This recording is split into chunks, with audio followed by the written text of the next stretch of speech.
Hi guys, this is Alaya Jen and welcome back to my YouTube channel. So for today's video, paano nga ba magtrabaho dito sa Hong Kong as domestic helper? Kasi iba-iba ng way guys, iba-iba talaga as in. Sa bawat amo is tinatanong ko yung mga kaibigan ko kung paano sila magtrabaho, and may iba na mahigpit and may iba na maluwag. So sa isa kong kaibigan is hindi ganun kahigpit kasi guys, mahigpit lang naman yung mga amo kapag bago ka pa, kapag buwan or ganyan. Pero pag tumagal-tagal na, mahanapan mo na ng way kung paano ka hindi ganun ka nahihirapan. Nung bago ako, araw-araw na masakit yung katawan ko and natatakot akong umupo. So, parati akong nakatayo. Buong araw akong nakatayo. As in, grabe yung pagod ko. Nakakahanap ako ngayon ng paraan kung paano ko padaliin yung trabaho ko. Alam nyo ba guys, kapag pagod ako and wala yung amo ko sa bahay, tinatakpan ko yan yung toilet bowl. Nakaupo ako dyan sa loob. Sa taas niyan, pumapatong ako. Diyan ako nagpapahinga. Sinasarado ko lang yung pinto, or kaya kapag naglalaba ako and yung washing namin is nandoon din sa CR kung saan nandun ako nagsi-CR. So, ang ginagawa ko, habang naglalagay ako ng damit sa washing, nakaupo ako doon para kahit papaano makapagpahinga man lang yung katawan mo ba. So, habang naglalagay ako dyan sa washing is nakaupo ako para kahit papaano is ma-relax-relax yung pa ako. And kapag wala kang trabaho, yung iba is talaga, gumagawa ng paraan. Pero sa akin dito, kaupo muna ako. Upo-upo lang muna doon sa kusina. Na minsan nga nahuli ako ng amo ko na nagsi-cellphone. Tumatawa siya minsan kasi pag alam kong nahuli niya na ako, pero tatanga pa din ako. Lalagay ko yung cellphone, tatago ko doon mabilisan. Tapos gaganon ako sa kanya. Tapos tatawa yan siya sa akin. Pero may mga time din na na nakikita niya ako nagsi-cellphone kasi ilalagay ko lang yung cellphone. So, sasabihin niya sa akin, ito yung lulutuin ngayon, ganyan. Minsan, pagka nag-assignment sila ng bata, nag-homework sila, tapos ako sa kusina is, tapos sa asikaso ba, hindi pa pwedeng lutuin ko muna yung panghapunan kasi nga, hindi yun mainit. So, inaantay ko muna silang sabihin niya sa akin na, Jen, lutuin mo na, ganyan. Kasi 3 minutes lang naman yan ng gulay, tas yung iba, prito lang. So, wala. Tapos na yung trabaho ko, nakapagsaing na ako, yung sabaw, okay na. So, inaantay ko na lang talaga yung matapos sila sa assignment para makapagsimula na ako magluto. So, nung si-cellphone ako doon, nahayaan lang ako niya ng amo ko. Tapos, pagka, napatapos na mga siguro 5 minutes na lang matatapos na yung bata sa homework, tsaka niya ako nasasabihan, Jen, pwede ka na mag-start magluto. Ganyan yan siya. Naintindihan niya naman, pero alam nyo guys, doon sa sa parents, bawal magdala yung katulong ng cellphone doon sa kusina. Pero ako dito, nakakatuwa lang kasi nandun yung cellphone ko parati sa kusina. Yun yung tambayan ko kasi yung kusina. So, nandun yung cellphone ko. Doon sa katulong na iba is bawal. Makikita, pinapagalitan. So, yung cellphone niya is nasa lang, sa kwarto lang. Kaya hindi siya nakakatingin ng cellphone sa buong araw. Ako anytime, kapag pumupunta ako ng kusina, kukuha lang ako doon ng basahan, tapos ayun, titignan ko yung cellphone, alis na naman, ganyan. So, nakaka-cellphone ako kahit papano. And nakaka-diskarte din ako kapag yung bata is susunduin ko sa school, tapos sabihin ng amo ko, punta kami sa park kasi sinusundo ko yung bata Martes, Miyerkules, tsaka Biyernes. Yung Lunes, tsaka Webes, yung amo kong babaeng nagsusundo niyan. So, sa Martes is, pupunta siya ng piano. So, doon lang ako, cellphone. Nandun siya sa loob, nagpa-piano yung bata. Isang oras din ako nagsi-cellphone. So, pero natulog na ako niyan. Pag gising ko, sunduin ko yung bata doon. Tapos, diretso na kami sa piano na area. Tapos, uuwi kami. Pagkatapos, ayan, maghanda na ako ng pagkain, magluluto ako. Matatapos kami niyan, mga alas 10, ganyan. Depende talaga kung gaano. Dati guys, iniiyakan ko yung paghuhugas ng plato kasi feeling ko parang pinahihirapan ako. Hate na hate ko kasi maghugas ng plato. So, yan, naiiyak ako. Pero ngayon parang ang dali ko na lang hugasan yung plato ko. Dati ang tagal ko matapos yan maghugas. Ngayon madali na lang. Sa una lang talaga mahirap yung trabaho. Kaya yung mga baguhan dyan na gumigive up, na ayaw na kasi nga napapagod, and ayan, na-stress sila kasi nga ang hirap ng trabaho. Sa una lang yan, pag nasanay ka, wala, mani-mani na lang yan. So, sa akin dito is okay naman na halos yung pagtatrabaho ko is trabaho minimum lang, charot.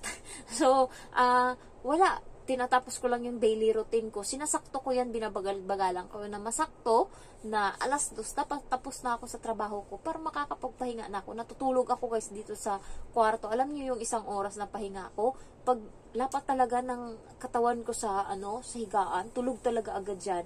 Kaya minsan nagsi-cellphone pa ako. Tapos pagising ko groggy pa, gusto ko patulala pa ako niyan. Tapos kukuha ako ng headphone ng bata, tapos alis na ako. Sa daan, nakatulala ako, naglalakad, kasi naantok pa.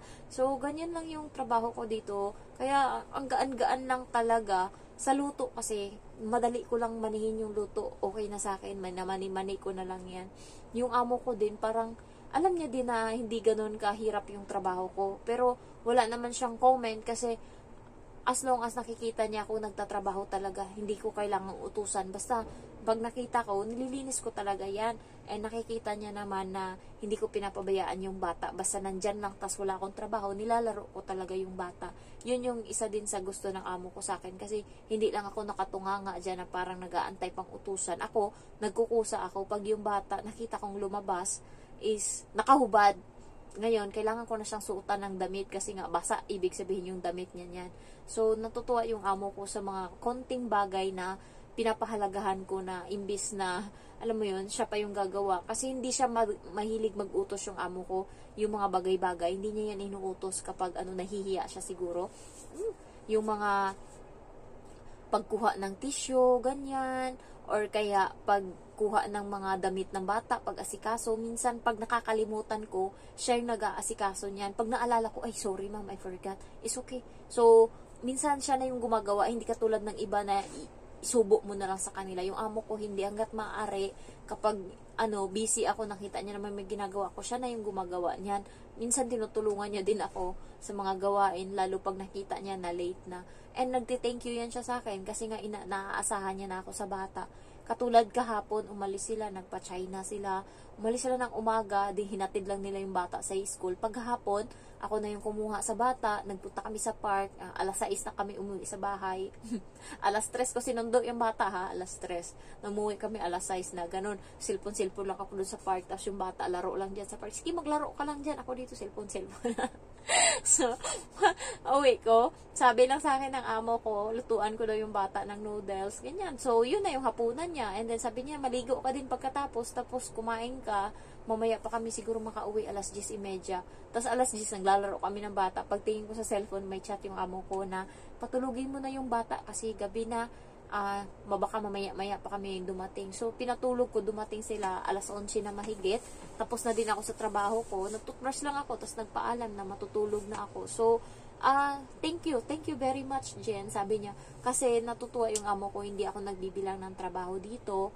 Basta, kahit na late na matulog, basta trabaho, hindi yung sinadya na ipalate lang talaga akong matulog kahit walang dahilan. Ayoko nang ganun. Pero, pag may trabaho ako, basta late matulog, okay lang. Basta, yung trabaho is trabaho. Hindi yung katulad nung ginawa niya sa akin nung nakaraan na walang trabaho, sinadya na lang talaga na ipalate kasi nga galit siya sa akin. So, tapos na siya kumain, ayaw niyang ipaligpit sa akin yung mesa. Tapos nakaupo lang siya dyan. Naantay ko ngayon kung ano yung sasabihin niyang hapunan ng tanghalian ng bata kinabukasan, hindi niya sinabi.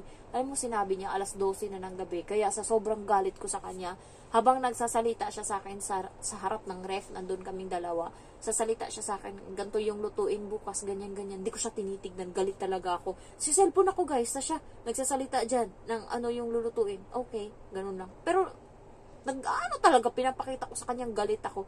Alam mo yung nasa harap lang ako ng cellphone, nagpipindot-pindot ako, tapos siya sasalita siya dyan kung ano lulutuin. Galit na galit talaga ako. Tapos, alam mo, pinakuha niya sa akin, yung kailangan ko pang bakbakin na frozen na pagkain, tapos kailangan ko pang bakbakin, makakuha lang ng 1 pirasong chicken leg, nagdikit-dikit. So, grabe pa, antayin ko pa yung madipros, hindi pwedeng basain mo yun ng tubig. Ginawa ko, hinayaan ko yan dyan. Naligo muna ako sa kusina, sa CR. Tapos paglabas ko, inasikaso ko na. Yun yung last na ginanon ako ng amo ko. Kasi nga, ayoko talaga ng sinasalbahe ako. So, yung trabaho dito is mahirap, pero meron ding madali. Depende sa amo. Yung pinakamahirap na trabaho is yung sa Indian. Marami kang gagawin diyan. And also, yung mga trabaho sa matanda.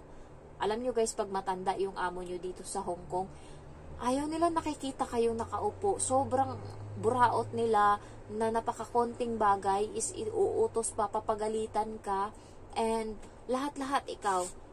Tapos, hindi ka pa bibigyan ng susi. Kailangan, pag umalis ka, magpaalam ka sa kanila, pag uwi, ganun din. And magtatrabaho ka din kapag day off mo.